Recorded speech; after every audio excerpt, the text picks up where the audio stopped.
Hello, everyone. My name is Benjamin Rodriguez. I'm the founder and CEO of Business Club LLC.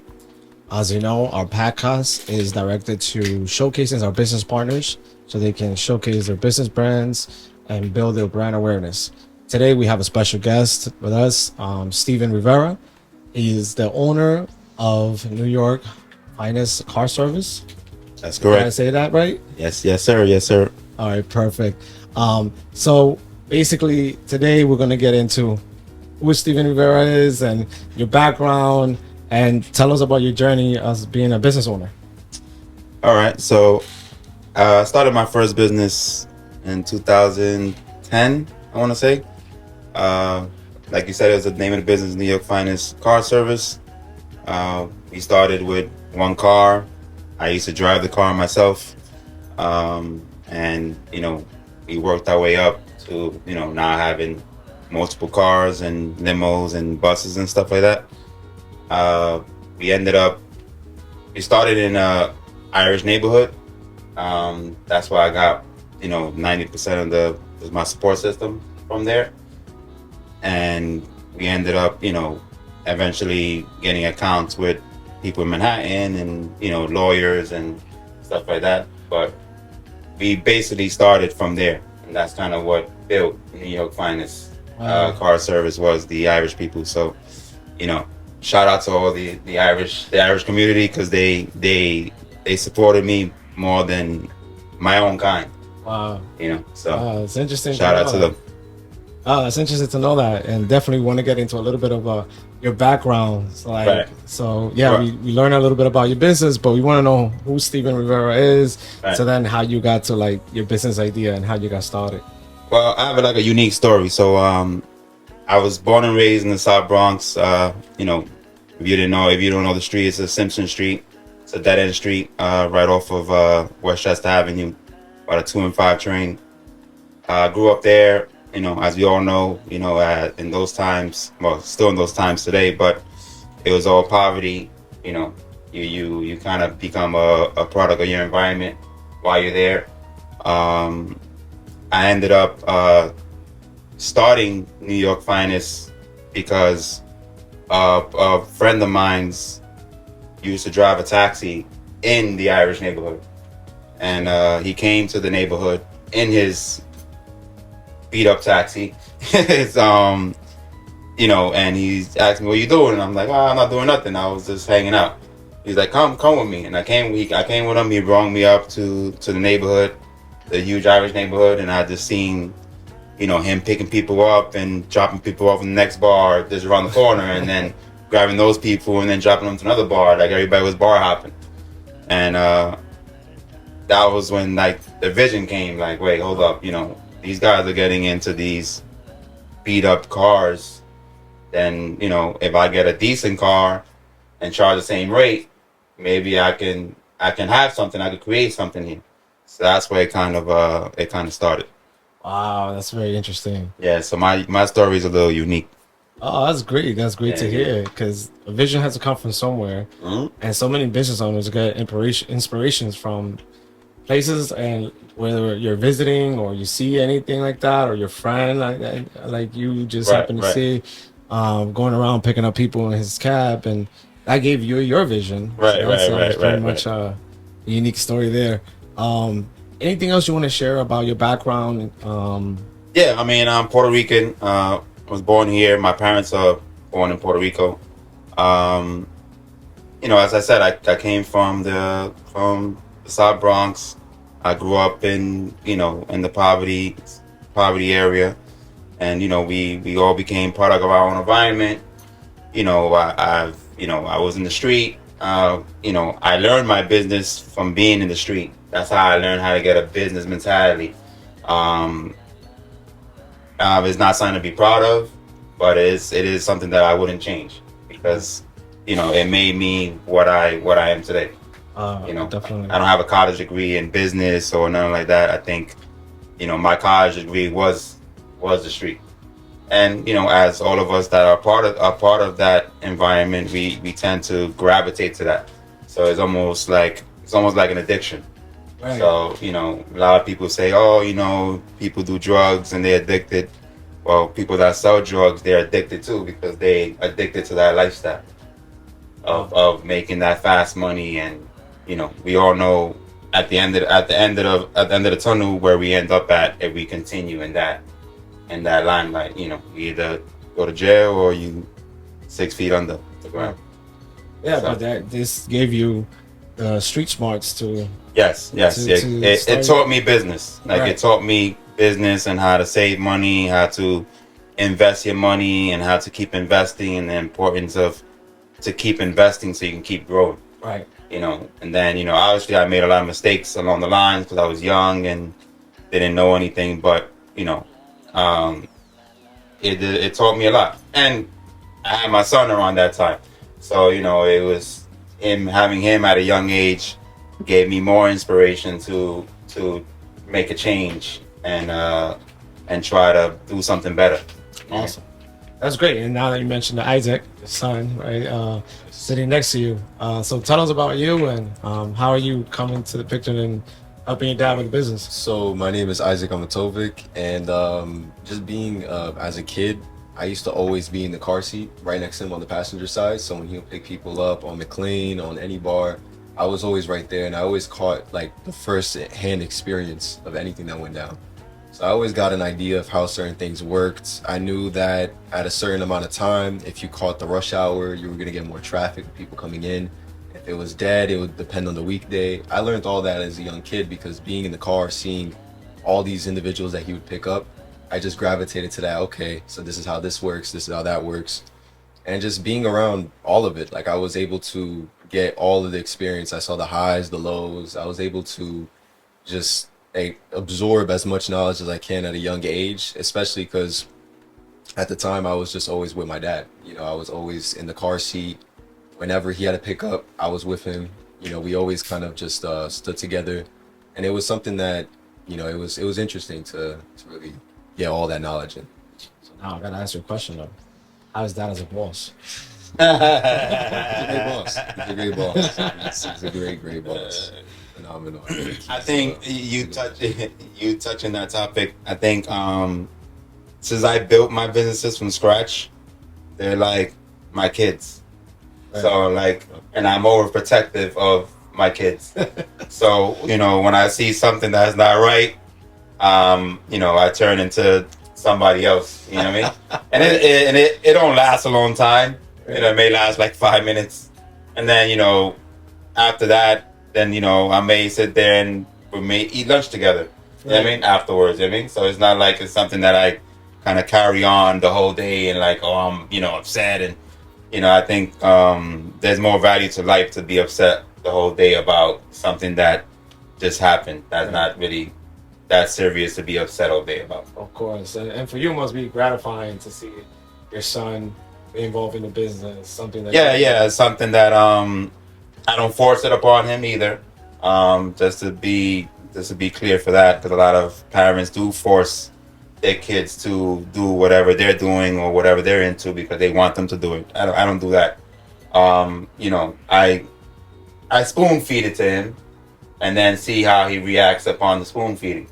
But he has his own career that he's approaching, but I just want him to have this as a back pocket, as a plan B, because I didn't have a plan B. Right. I had a plan A, and then plan A didn't work. Then we was going back to the street. So but I want him to have a plan B just in case his career path doesn't work out, or he's not into it, or he doesn't like it. At least he'd be like, well, I got this in my back pocket, so I'm good. Right. That's awesome. So That's great. That's great to hear. So basically, let's get into a little bit more into New York Finest luxury car service. Basically, take us back to that starting time when you were starting out. Whoa, okay. So I started with one car. To be exact, it was a 2009 Chrysler 300. They called it the poor man's Bentley in the hood back then. Yeah. So, and I had the whole Bentley grill, and it looked nice. I used to work 12, 15 hours a day, 7 days a week. he was probably like 9 at the time. Yep. 9 or 8 at the time when I first started. His mom lent me the money to put the down payment. Wow. Because I used to have a business in Florida. So when I left the streets, I went to Florida, opened up a tattoo shop.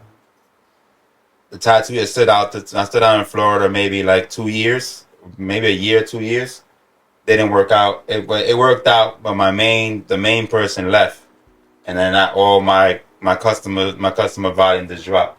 So I had to close down. I lost all my money that I had saved up, and I ended up coming back to New York with like $1,000 in my pocket. You know, Right. and that's when I met the guy. Came up to the neighborhood with the taxi, and then I went with him that weekend, and then I learned, that I was like, damn, I could do this. Right. His mom lent me the $2,000. No, they didn't let me. She gave me the $2,000 to put the down payment on that Chrysler. Then, being that I have a criminal history, to obtain a TLC license was a longer process because I have a criminal history. So I had to go to a judge and explain, what I did it, and then they had to determine they were going to give me the TLC license or not. So that took about 8 months, and then finally they approved it. They gave me the license. And then I put the taxi plates and everything it needed. Then I went to the company that I was actually working for.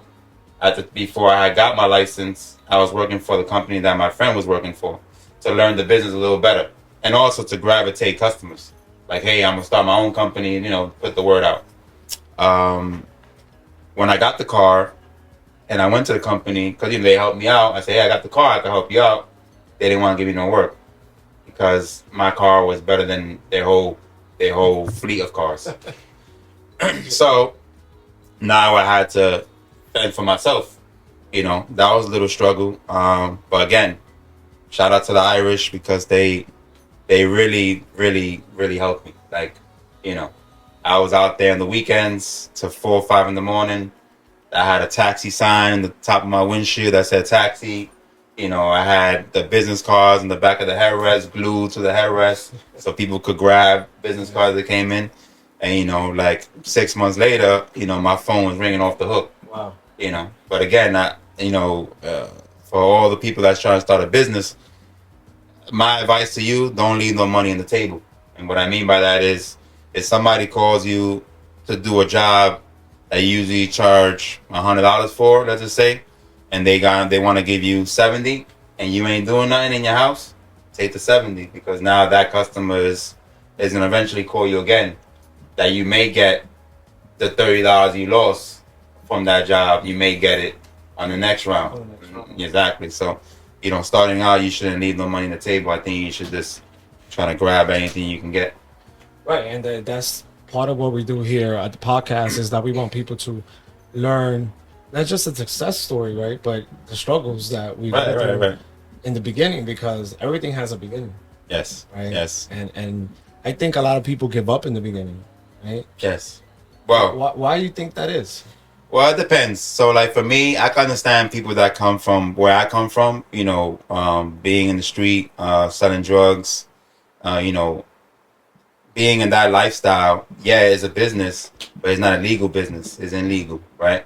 So now if you're transitioning yourself to something legal, and you don't know nothing about the legal standpoint of business. You know the illegal standpoint of business, but you don't know the legal aspects. So to do that transition is scary. So like most people that are in the street that you see in the corner, you see them like 55 years old, still nickel and diamond. They I'm sure at some point in their life they did think about starting a business, but that transition is a scary thing because they have no control if they lose everything. And they lose everything, then what happens? By the time they go back to that corner, somebody else is running that corner now. Right. So now they lost that opportunity. So it's like, for me, when I did the transition, it was a little easier for me because I had went and did the tattoo shop in Florida. So it was easier, right? Because I already was in the legal standpoint, right? So the only thing when I came back from Florida is that I just needed to know what business I wanted to do, you know. And then I knew that you had to hustle, because when you in the street, you got to hustle. If not, you ain't making no money. Right. You know, there's days when I didn't sleep for 2 or 3 nights because you just up around the clock, you know, and that's just what it is. So I was already used to that aspect of, you got to grind and keep grinding and keep grinding and keep grinding. That's because you made 5,000 this week don't mean that you good, you know. You got to keep going until, you know, the money floats in almost like water, that it just coming in. Right. And now you could step back a little bit, you know. But starting New York Finest, he was young, and the reason that he spent most of the time in the front seat is because that's the only time that we had, you know. I didn't have that time that I have today with my other kids that I have, you know, because I was starting this business, and me and his mom had separated around that time as well when I first started. So, you know, it gave me more motivation to be like, no, I got to create something, so that way when he gets older, you know, we good. Right. So we did spend time, but we spent time in the car. Wow. You know, more time in the car than anywhere else. Yeah, we went to water parks and stuff like that, but majority of the time he was in the front seat. I mean, Isaac, I mean, that was valuable time for you, right? You just wanted to be with Dad, right? Yeah, I didn't care where it was. It could have been in the house. It could have been anywhere. As long as it was there, like we were together, that's all that mattered. So I never looked at it like, I was never a kid that when we were in the car, like, oh, we should go to a park, we should go hang out. I enjoyed being in the car. I liked when people were getting picked up. I even knew clients by name. You know, it was exciting. Like, oh, we're picking up Nikki today? Oh, cool. Like, this is going to be fun. So I enjoyed it. I never looked at it like we didn't spend enough time. I always looked at it as there was always, wherever we were, as long as we're, you know, together, that's all that matters. Right. That's great. Yeah, exactly. I mean, it was a tough time because of that. You know what I mean? You know, now obviously I'm in a different space. So, you know, now I can spend time with all of them, and we could talk and this and that, you know. But back then it wasn't like that. And back then I didn't have that mentality either. You know, I was still stuck on this hustle mode, and then, you know, it was like a machine, just keep going and going and going, you know. Right. So it was tough, but I wouldn't want it any other way, because it's something that I built. It's not something that I bought from somebody. Right. And that's has to be an example for you, right? Just seeing Dad go something from the beginning to what it is now. What is your experience when it comes to that? And just in general, seeing how he started the car service business from the very, very scratch, like how he explained with the Chrysler, seeing where he comes from then till now, it's a huge idea and visualization that you can do what you want to do, and that whatever you do start, you can grow. And that goes to the aspects of his other businesses, right? Like the vending machine business, when we start from 1 to 2 machines and then we continuously grow. So seeing that stuff, it allows me to realize that you can grow and you could develop, and even if there's lows, because there's always going to be lows, you can still progress through time. So it's always been a key indicator that you can grow and you can do it. You graduated college early. He graduated college early. Oh yeah. He's you know, he's in college. He's in John Jay. I'm super happy, you know, because you know, I didn't go to college, right? Because I thought about the street before, and I got accepted to John Jay College, but I just never went, you know. But I chose other paths. But I'm glad that he went, you know. Right. What I meant is, you at an early age, you saw firsthand what it took. Everything. You know what I mean? Yeah, and it's good because it kind of shaped him. Right. Yeah, you know. 100%. Right. And you touched on another business that Steven you own, but we're not getting into that one yet. Yes. We'll transition to that. We'll transition to that. Yeah. So tell us about when you got to that midpoint of New York finest luxury car service. How did that look like? So I would have this goal of every 6 months to buy a new car. So when I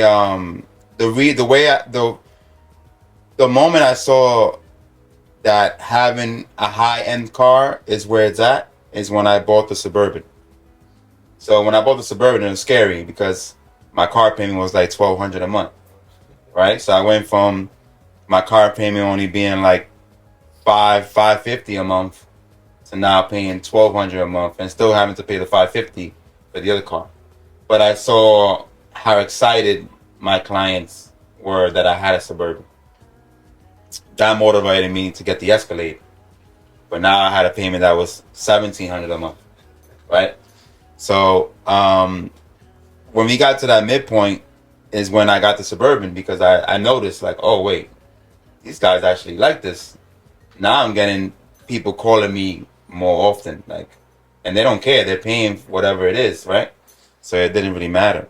But they enjoy the vehicle, and then that is motivating me to keep buying, more vehicles and keep progressing and keep going. One thing about me that I noticed, that you have to learn how to build a relationship with your client. It's not about the money. If you learn how to build a relationship with the person, then the money is going to come automatically, right? A lot of people focus too much on the money and they don't focus on the relationship. And I think the relationship is far more important than the money. Because if you just focus on the money is temporary, right? So it's almost like you getting in an Uber, right? You get in, you sit down, you get out. That driver made his money off of you. You don't see that driver again. You get another Uber later on, another driver. You know what I mean? There's no relationship. For New York Finest, we focus on building relationships. And that's how I was able to still continue to have my same clients for years and continue to grow, because I focused more on that than I focused on making the money. And that's important that you mentioned that, because that's exactly what we do here at Business Club. Okay. Right. Our goal is to bring business leaders, right, build a community, and have networking, so people can get to know one another as well. Right. And sometimes I find myself trying to explain to a business owner how important networking is. Right. And I'm like, something I have to be wrong. If I have to explain to you what networking is, I mean, there is power in that. And you just said it. You just explained it perfectly. Yeah, you have to build a relationship. I mean, if you want consistency, if you're just in it just to make a couple dollars and get out, then you don't really need to go that far. But if you want consistency and you want to grow, and you want to consistently be growing, not be at a high peak today or this year and then next year drop down, then you got to build a relationship. Right. It's important. And you're gonna have customers that don't care about relationships, right? And maybe they're not a good fit for you, and that's fine. There's nothing wrong with that. But I think that's the most important thing is, build a relationship and don't leave no money on the table. Right. So tell us where you are now with New York Finest luxury car service. Where we are now, we're in a great space. We do more reservations. Back then we kind of did both. We did reservations and kind of like on-call stuff. I transitioned more into the reservation thing because you have more control, and also you have a bit more space, and you have a bit more how to manage yourself and stuff like that. Obviously now I have more kids, so I have to spend more time with them. So having the reservation thing is a lot easier for me, and I know what I'm doing. Obviously, if somebody calls me, I live in Yonkers, so somebody called me from Yonkers, one of my clients, and I'm not doing nothing, I still do the trip for $10. Let's just, let's be clear now. And I don't need the $10. But again, going back, it's not about the money. It's about the relationship. Right. So I still take people to the 4 train for $8 today. And I don't need to do it, right? But I don't forget where I came from. And I don't forget that those same people is who made me. Right. Who made New York Finest. Exactly. So that's something you shouldn't forget when you're in business.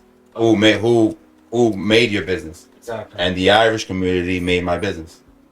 So I always, around the Irish month, which is March, I always, shout them out on Instagram and Facebook and stuff like that. Oh, that's great. Yeah, because I put the Irish flag on my car, and I show love because they definitely was a huge help to the growth of New York finance. So if someone wants to like use your services, what are the areas you service? We service the 5 boroughs. We service all of Westchester County. They can book on nyfinancecarservice.com.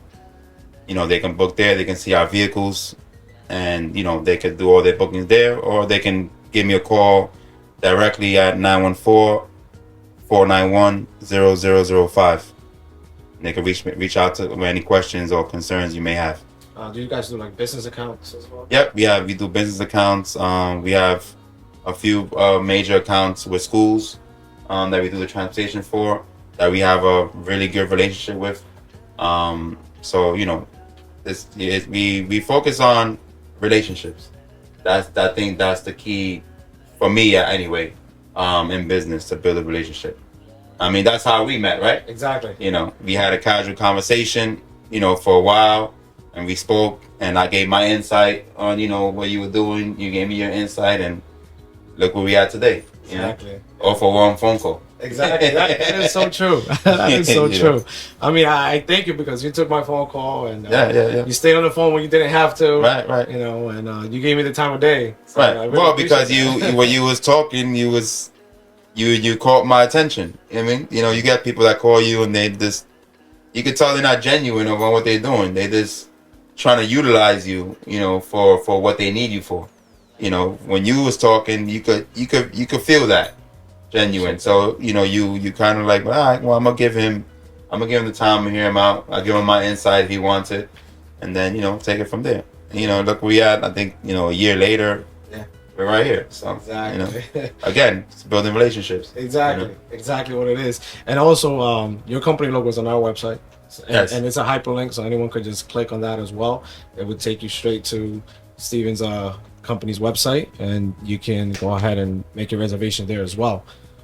So Isaac, there's your vision about New York Finance? Do you share that with your dad? Like, where do you see the company going, or does dad like says, no, this is where we're going? And how do you see like that vision at the end? Like, how do you envision New York Finance turning out to be like when it's, I don't know, another 5 or 10 years from now?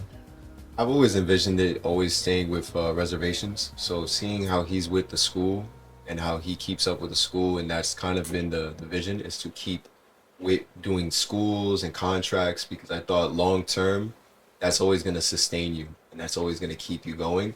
And I think, like, back to what he said about the relationship, I think there's already a great relationship with that school, and they're only continuing to grow and have more people come in and the contracts keep flowing. I think that's the vision when you think of the car service. I think you think about maintaining your contracts, you think about maintaining your relationship with what you have currently and growing it. And that relationship could reach out to someone else, and then, networking all around.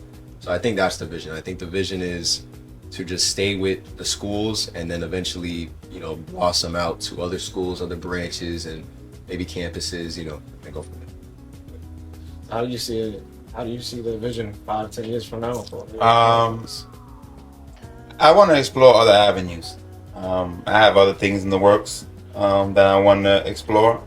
But I think, I already kind of like jumped the gate with New York Finance. The difficult stuff is done, right? So now I enjoy building businesses. Some people want the easy way out, right? They just want to buy, there's somebody posted, oh, I'm selling my business for such and such money, and you just buy it. I don't like that. I like building it from nothing, but you appreciate it more, right? So, for New York Finance, I think we're at a great thing now. I will clearly focus on reservations and building contracts with schools. I know if I could build a relationship, that's what I'm focused on. I'm not focused on, somebody that I'm just gonna take to the airport today and then never see them again. You know what I mean? Like, obviously, if they call me, I'm gonna do it. I'm not gonna, or they book the reservation online, I'm not gonna do it. I'm gonna do it. But I like building relationships, because that's where the longevity is, right? Is in the relationship. So, I definitely want to just continue exploring other areas. I want to touch other things. besides transportation, you know. So that's pretty much it. And I have things in the works that I'm working on, and everything should go smoothly. And since I already know business, it shouldn't be hard for me. Great.